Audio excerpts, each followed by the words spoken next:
समय उपांशु अर्थात मंत्राक्षरों को इतने धीमे स्वर में उच्चारण करे कि उसे दूसरा कोई भी न सुन सके, ऐसे जप को उपांशु कहते हैं। नाद और बिंदु से युक्त ओमकार के उच्चारण को विद्वान पुरुष समान प्रणव कहते हैं। यदि प्रतिदिन आदर पूर्वक 10,000 पंचाक्षर मंत्र का जप किया जाए अथवा दोनों संध्याओं के समय 1,000 का ही जप किया जाए तो उसे शिव पद की प्राप्ति करने वाला समझना चाहिए। ब्राह्मणों के लिए आदि में प्रणव से युक्त पंचाक्षर मंत्र अच्छा बताया गया है। फल की प्राप्ति के लिए दीक्षा पूर्वक गुरु से मंत्र ग्रहण करना चाहिए। कलश से किया हुआ स्नान, मंत्र की दीक्षा, मातृकाओं का न्यास, सत्य से पवित्र अंतःकरण वाला ब्राह्मण तथा ज्ञानी गुरु, इन सब को उत्तम माना गया है। द्विजों के लिए नमः शिवाय के उच्चारण का विधान है। द्विजेतरों के लिए अंत में नमः पद के प्रयोग की विधि है, अर्थात शिवाय नमः। इस मंत्र का उच्चारण करें। स्त्रियों के लिए भी कई विधि पूर्वक अंत में नमः जोड़कर उच्चारण का ही विधान है, अर्थात कोई ऋषि ब्राह्मण की स्त्रियों के लिए नमः पूर्वक शिवाय के जप की अनुमति देते हैं, अर्थात वे नमः शिवाय का जप करें। पंचाक्षर मंत्र का 5 करोड़ जप करके मनुष्य भगवान सदाशिव के समान हो जाता है। एक दिन 1, 2, 3 अथवा 4 करोड़ का जप करने से क्रमशः ब्रह्मा, विष्णु, रुद्र तथा महेश्वर का पद प्राप्त होता है। अथवा मंत्र में जितने अक्षर हैं उनका पृथक पृथक 1 लाख जप करे, अथवा समस्त अक्षरों का एक साथ ही जितने अक्षरों उतने लाख जप करे। इस तरह के जप को शिव पद की प्राप्ति कराने वाला समझना चाहिए। यदि 1000 दिनों में प्रतिदिन 1 सहस्त्र जप के क्रम से पंचाक्षर मंत्र का 10 लाख जप पूरा कर लिया जाए, यदि 1000 दिनों में प्रतिदिन 1 सहस्त्र जप के क्रम से पंचाक्षर मंत्र का 10 लाख जप पूरा कर लिया जाए और प्रतिदिन ब्राह्मण भोजन कराया जाए तो उस मंत्र से अभीष्ट कार्य की सिद्धि होती है।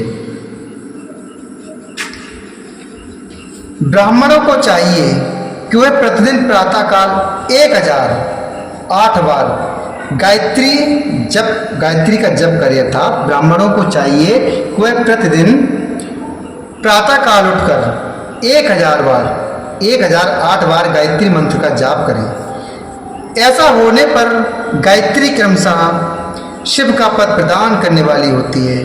वेद मंत्रों और वैदिक सूक्तों का भी नियम पूर्वक जप करना चाहिए।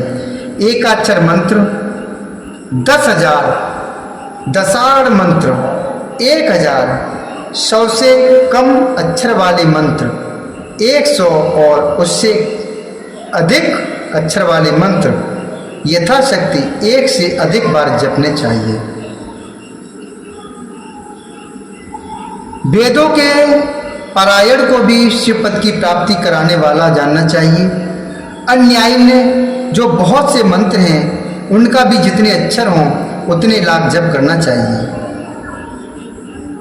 अर्थात अन्यायी जो भी बहुत से मंत्र हैं, जो भी मंत्र हैं उनका भी जितने अक्षर हैं उतने लाख जप करना चाहिए। एकाक्षर मंत्रों को उसी प्रकार करोड़ों की संख्या में जपना चाहिए। अधिक अक्षर वाले मंत्र 1000 की संख्या में भक्ति पूर्वक जपने चाहिए। इस प्रकार जो यथाशक्ति जप करता है वह क्रमशः शिव पद को प्राप्त कर लेता है। अर्थात अपनी किसी एक मंत्र को अपनी रुचि के अनुसार किसी एक मंत्र को अपनाकर मृत्यु पर्यंत प्रतिदिन उसका जप करना चाहिए। अथवा ओम इस मंत्र का प्रतिदिन 1 सहस्त्र जप करना चाहिए। ऐसा करने पर भगवान शिव की आज्ञा से संपूर्ण मनोरथों की सिद्धि होती है। जो मनुष्य भगवान शिव के लिए फुलवाड़ी या बगीचे आदि लगाता है तथा शिव के सेवा कार्य के लिए मंदिर में झाड़ने बुहारने आदि की व्यवस्था करता है, वह इस पुण्य कर्म को करके शिव पद प्राप्त कर लेता है। भगवान शिव के जो काशी आदि क्षेत्र हैं उनमें भक्ति पूर्वक नित्य निवास करें। वे जड़ चेतन सभी को भोग और मोक्ष देने वाले होते हैं। अतः विद्वान पुरुष को भगवान शिव के क्षेत्र में मृत्यु पर्यंत निवास करना चाहिए। मनुष्यों द्वारा स्थापित शिवलिंग से चारों ओर 100 हाथ तक पुण्य क्षेत्र कहा गया है। जो मनुष्यों द्वारा शिवलिंग स्थापित किया जाता है, मनुष्यों द्वारा स्थापित शिवलिंग से चारों ओर 100 हाथ तक पुण्य क्षेत्र कहा गया है तथा ऋषियों द्वारा स्थापित शिवलिंग के चारों ओर 1000 हाथ तक पुण्य क्षेत्र होता है। इसी प्रकार देवताओं द्वारा स्थापित शिवलिंग के चारों ओर भी 1000 हाथ तक पुण्य क्षेत्र समझना चाहिए। स्वयंभू लिंग के चारों ओर तो 1000 धनुष अर्थात 4000 हाथ तक पुण्य क्षेत्र होता है। पुण्य क्षेत्र में स्थित बावड़ी, जो पुण्य क्षेत्र होता है उसमें स्थित बावड़ी, कुआं और पोखरे आदि को शिव गंगा समझना चाहिए। भगवान शिव का ऐसा ही वचन है, वहाँ स्नान दान और जप करके मनुष्य भगवान शिव को प्राप्त कर लेता है।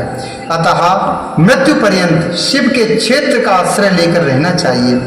जो शिव के क्षेत्र में अपने किसी मृत संबंधी का दशहा, मासिक श्राद्ध, सपिंडीकरण अथवा वार्षिक श्राद्ध करता है अथवा कभी भी शिव के क्षेत्र में अपने पितरों को पिंड देता है, वह तत्काल सब पापों से मुक्त हो जाता है और अंत में शिव पद पाता है। अथवा शिव के क्षेत्र में 7, 5,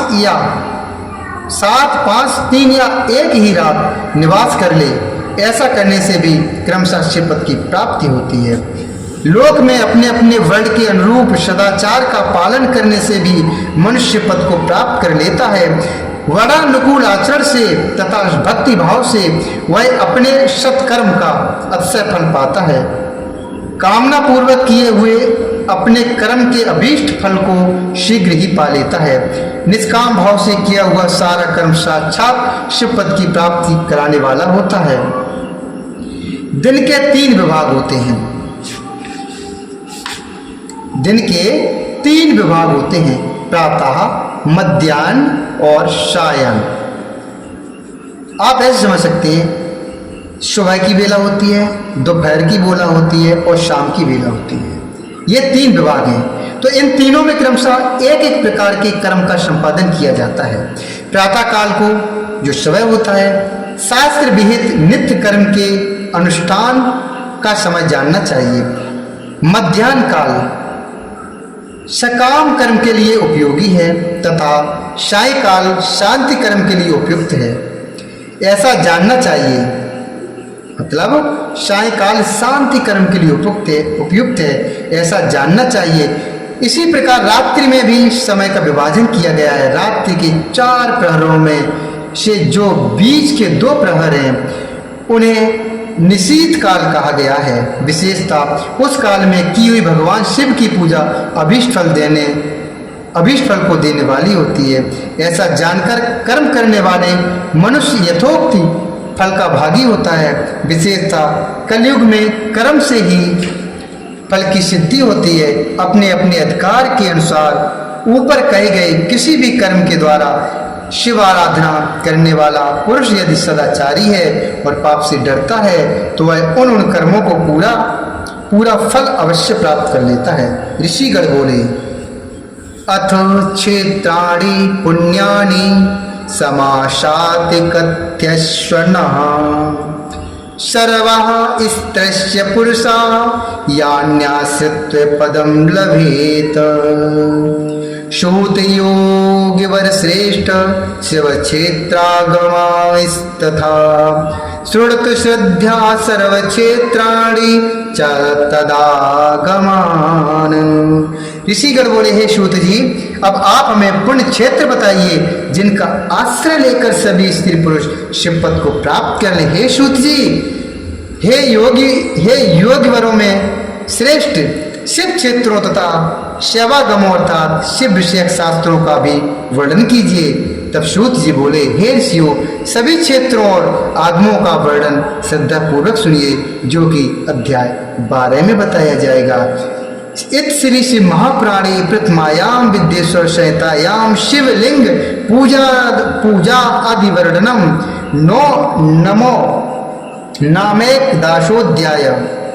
इस प्रकार श्री शिव महापुराण के अंतर्गत प्रथम विद्येश्वर संहिता में शिवलिंग की पूजा आदि का वर्णन नामक 11वें अध्याय पूर्ण हुआ। ओम नमः शिवाय। श्री महेश्वराय नमः, श्री गणेशाय नमः, श्री कार्तिकेयाय नमः, माँ पार्वतीभ्याय नमः, श्री नंदकेश्वराभ्याय नमः, ओम श्री हरिनारायणाभ्याय नमः।